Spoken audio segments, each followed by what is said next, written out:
ആശ്വാസമില്ല. അവനെ കൊന്നു കിട്ടിയാൽ എനിക്ക് ആശ്വാസം കിട്ടും. ജീവനോടെ വിട്ടാലും ഇനി 4 കൊല്ലം കഴിഞ്ഞാൽ ഇതന്നെ ഗതി. അതുണ്ട്. ഇത് ഇന്ന് പേടിയാ.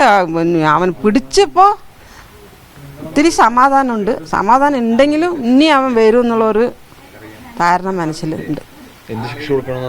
അവനിക്ക് എന്ത് ശിക്ഷ കൊടുക്കണം? ഞങ്ങളുടെ കൈക്ക് എടുത്താൽ കൊന്നു കൊടുക്കും. ഇല്ലെങ്കിൽ അവരെന്തെങ്കിലും ആയുസ്കാലം മുഴുവനും അവന് വിധി കൽപ്പിച്ച് കൂട്ടിലിടണം, ചില്ലുകൂട്ടിലിടണം.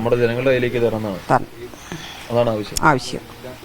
അല്ലാതെ അവനെ വെറുതെ വിട്ടിട്ടൊന്നും ഇനി വിട്ടാ ശരിയാകില്ല. അവനെ ഇതേപോലെ പിന്നെ പുറത്തോട്ട് വരും. അതാണ് ഞങ്ങളുടെ ഒരു മൊഴി. അവനെല്ലാരും കൊല്ലണം എന്നുള്ളതാണ്. ഉണ്ട്. ഇതാ ഇന്നലെ പറഞ്ഞല്ലോ, ഞങ്ങൾ TV നോക്കുമ്പോ കണ്ടല്ല. ഞാൻ വന്നതില്ല പിടികൂട്ടിന് 2 കൂടി ഞാൻ പാടാക്കിയിട്ട് വരണം, വസമ്പഴത്തിന് വരണം പറഞ്ഞിട്ടാണ് ഞാൻ ഇരുന്നതെന്നാണ് പറയുന്നത്. ആ കയ്യിന് കാണിക്കുന്നത് കണ്ട എങ്ങനെ? അയ്യ, അവൻ കാട്ടേരിയാണ്, രക്തക്കാട്ടേരിയ.